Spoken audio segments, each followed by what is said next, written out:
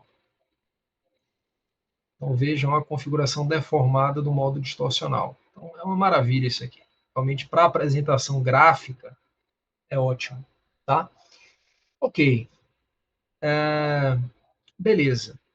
Do ponto de vista de projeto, pessoal, acho que alguém perguntou alguma coisa de qual o comprimento, os comprimentos da peça nesses casos. Pessoal, em procedimentos de dimensionamento, independente do comprimento, de maneira geral, a recomendação hoje, o fluxo de trabalho é a gente trabalha com o mínimo distorcional e avalia o distorcional puro, que na realidade tem certas inconsistências em vários casos práticos, muitos resultados de pesquisa mostram isso, né?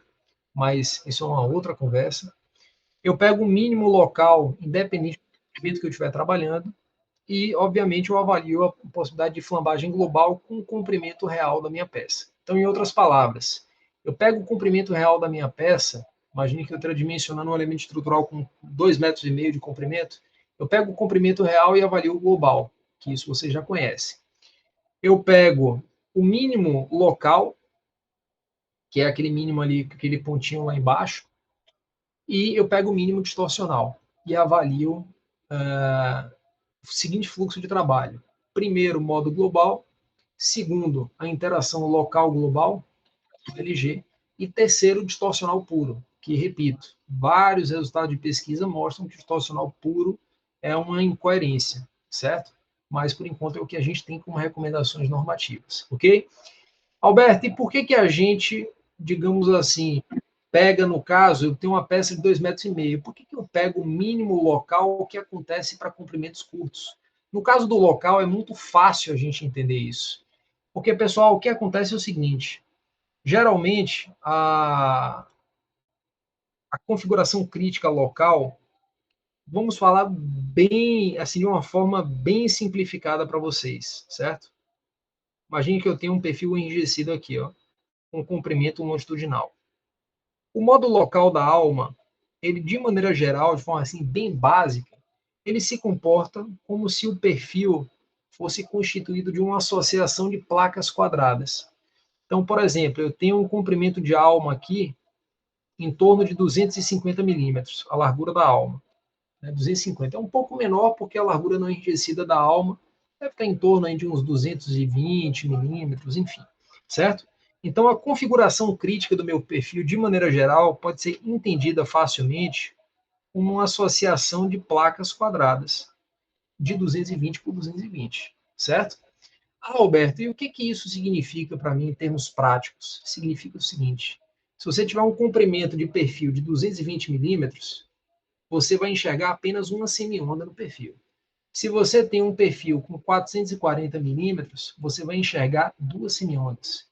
Se você tem um perfil com 2,20 metros de comprimento, você vai enxergar 10 semiondas, tá?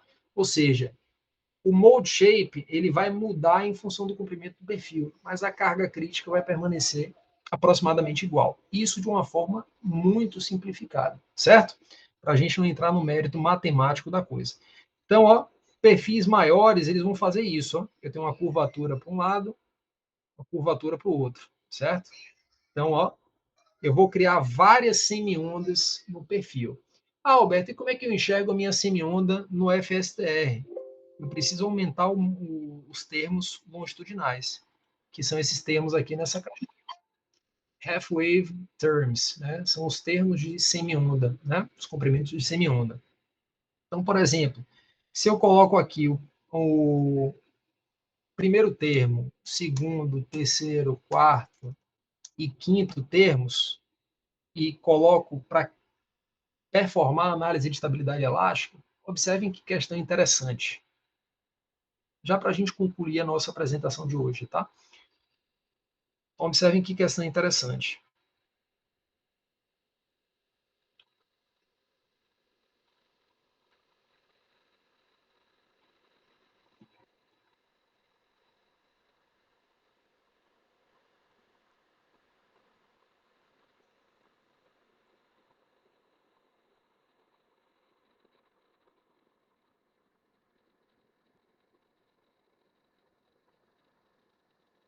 Eu podia ter escolhido menos termos. Tomara que não demore muito.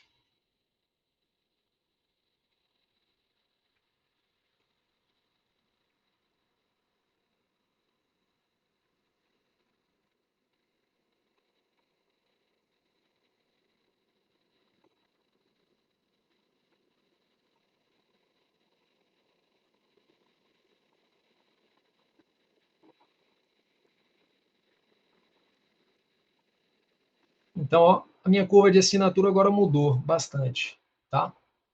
Minha curva mudou bastante. Então, observem que eu tenho 1, 2, 3, 4, 5 pontos de mínimo local, certo? Se eu clicar, por exemplo, aqui, ó, vamos clicar nesse quinto ponto aqui. O quinto ponto, qual é a carga crítica? 61,34 kN. O quarto módulo aqui, ó, esse quarto pontinho, 61,31. O primeiro pontinho, 61,33. Então veja que eu aumentei o comprimento, a quantidade de semi-ondas longitudinais, e a carga crítica permaneceu igual, né? Ou aproximadamente igual. Não é exatamente igual, porque ela começa a ter contaminação de outros modos. Mas agora eu vou visualizar aqui, desenhar para vocês o 3D desse quinto pontinho aqui. Ó. Quinto pontinho. Eu vou dar um 3D plot aqui. Ó. Aí vocês vão enxergar 5 semi-ondas no perfil. Tá? Então é assim que a flambagem local se manifesta. Então é por isso que se eu tenho 2,5 metros, 2,70 metros, 3 metros de comprimento de perfil, eu vou utilizar o mínimo local lá atrás, da única semi-onda que a gente tinha processado inicialmente, certo? Então existe uma razão lógica dos softwares, dos procedimentos aqui de faixas finitas, a gente traçar apenas um termo, porque aquela primeira curva de assinatura já resolve o nosso problema pelos procedimentos usuais de dimensionamento que a gente tem hoje em dia, certo? Beleza, ó, vejam o perfil. Agora aqui as nossas 5 semiondas aí desenhadas. Eu vou girar eles aqui para vocês perceberem. Ó.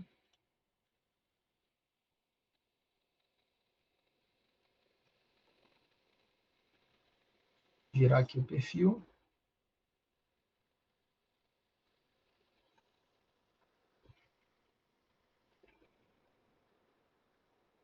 Ó, então pessoal, olha lá, ó, perfil com 5 semiondas, tá? Então, é basicamente isso que eu queria apresentar para vocês hoje. Vejam que o software é extremamente simples e poderoso. E sempre foquem na questão do aprendizado, sempre foquem numa contramão do que geralmente é feito. O que é geralmente feito é uma abordagem maçante, teórica, exclusivamente teórica, antes de vocês apresentarem um conceito físico. Né? O que acontece fisicamente de uma forma leve. Então, primeiro aprendam de uma forma leve fisicamente o que acontece e depois busquem, obviamente, exaustivamente a matemática. Claro que só com a matemática ali profunda a gente vai evoluir no nosso sistema estrutural, no nosso conhecimento em si. Para finalizar, na verdade, eu vou fazer uma última análise aqui interessante para quem trabalha com projeto de perfilados, perfis chapas finas, 0,95, 0,80, 1,25, aquela chapinha bem fina, bacana de se trabalhar, que a gente usa muito aí em sistemas em geral, em steel frame, ou às vezes um pouco mais espesso em sistemas de terça de cobertura para grandes vãos. É o seguinte, observem aqui na nossa análise padrão da curva de assinatura, observem que eu tenho um mínimo local com 61 kN. Mínimo local com 61. Vejam que o local com 61 ele é menor do que o distorcional. O distorcional é um pouco mais alto. Nesse caso, faz sentido a gente adicionar um enrijecedor de alma. Por que, Alberto, faz sentido eu adicionar um enrijecedor de alma no meu projeto de perfilado? Porque a alma está dando problema. Se a alma não estivesse dando problema, não teria sentido trabalhar com enrijecedor de alma, certo? Então a alma está dando problema. Eu vou adicionar um enrijecedor para travar essa alma. Eu quero travar esse camarada, tá? E só faz sentido eu adicionar um enrijecedor se ele tiver aqui, se o local tiver mais baixo do que o distorcional ou tiver muito próximo do distorcional, certo? Então observem que a carga crítica aqui para essa configuração é 61,3 e o distorcional é 139,6. Então, vou anotar aqui no chat para a gente matar a nossa apresentação. 139,6 quilonewtons. E o local é 61,33.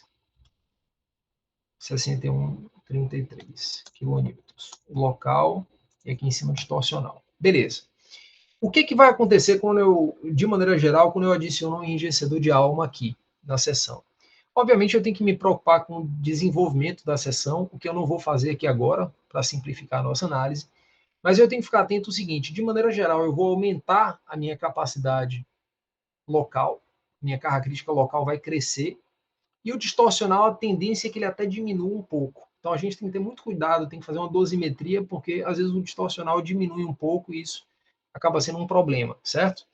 Vamos imaginar que eu pegue o meio dessa seção, ó, pontinho aqui no meio, está mais ou menos a 125 milímetros de altura. Esse camarada aqui, o nó 17, ó. O 17 está a 124 milímetros na coordenada Y. E vamos imaginar que eu crio um enrijecedor com profundidade de 8 milímetros, aqui, ó, em X. Ó, só criei uma amossazinha aqui, um negocinho aqui pequeno, ó. Se eu quiser aumentar um pouquinho, eu posso colocar 10 milímetros, ó, quero botar 10 milímetros, ok. Então, coloquei um enrijecedor aqui de álcool. Isso é interessante para projeto de perfilado. Ninguém vai fazer isso aqui na mão grande, obviamente.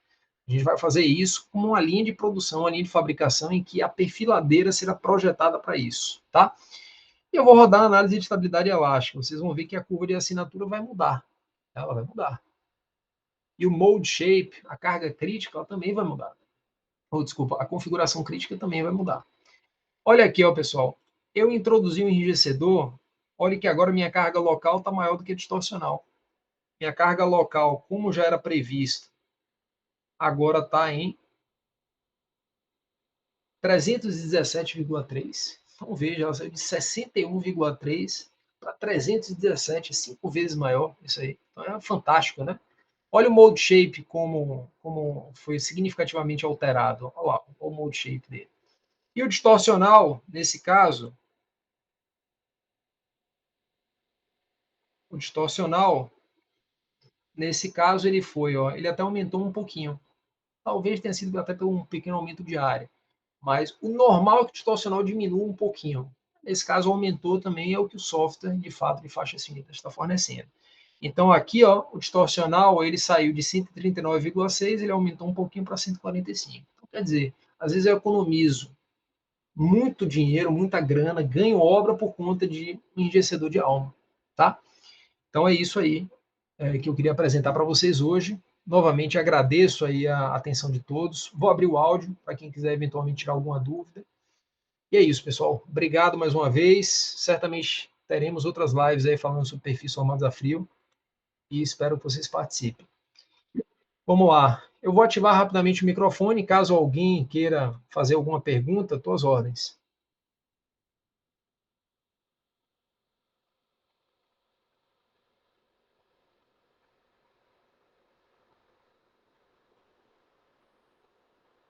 Beleza. Obrigado, Elber. Obrigado, Carlos.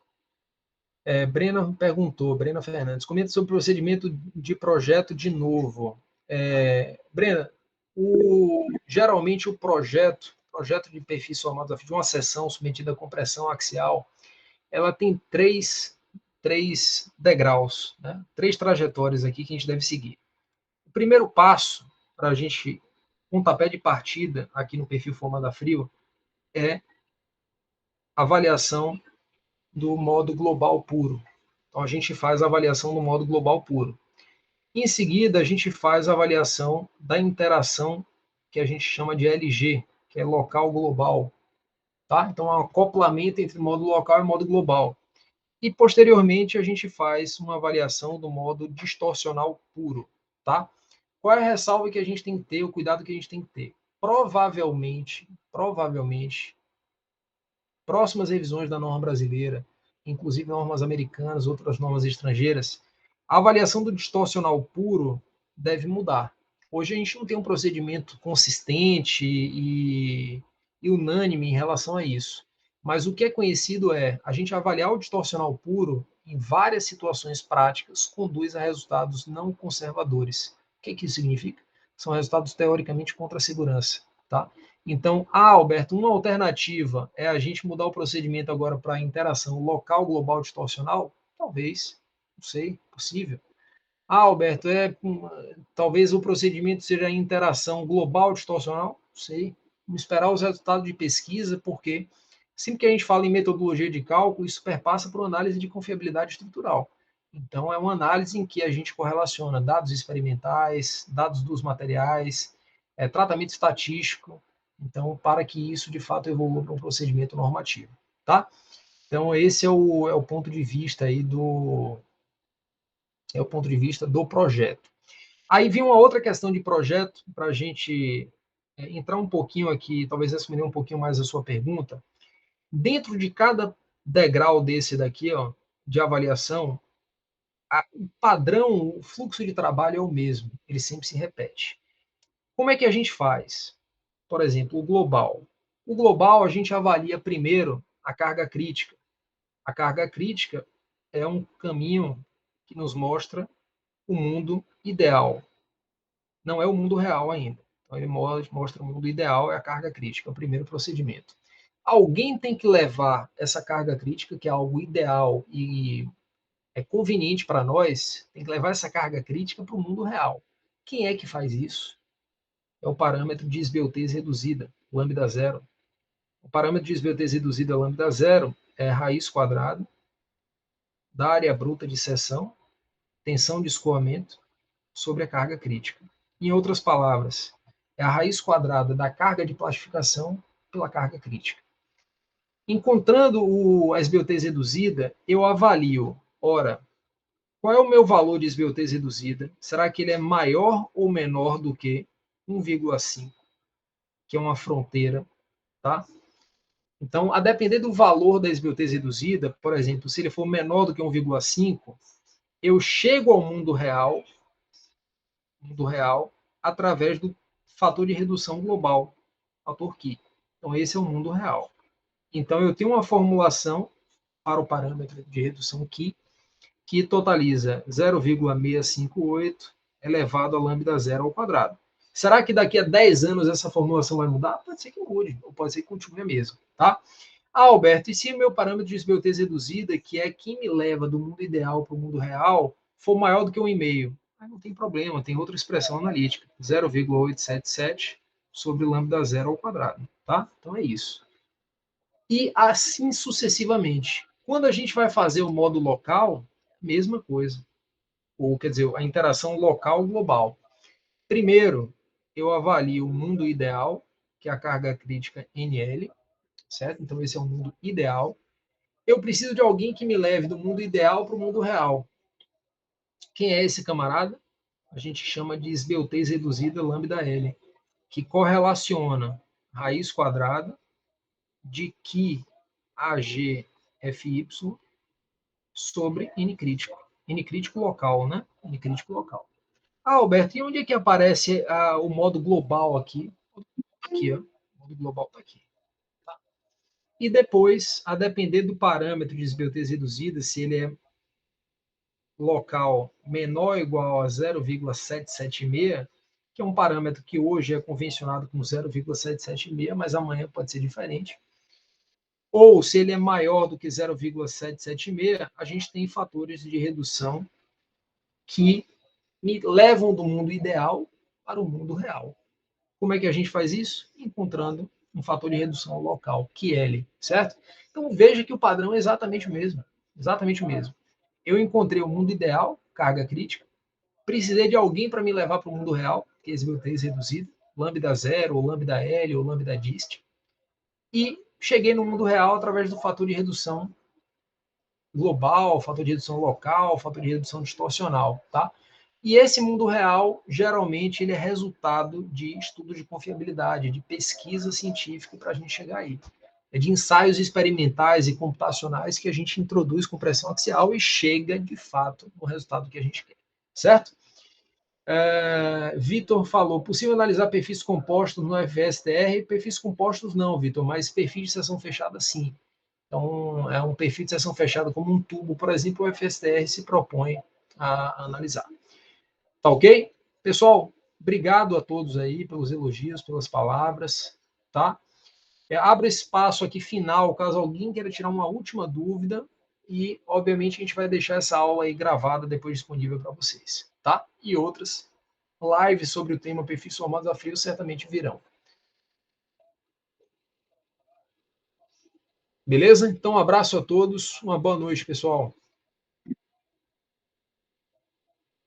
Perfeito, Guilherme. É uma revisão boa, né? Depois que a gente enxerga o assunto pela segunda vez, cara, fica tudo muito mais fácil, né?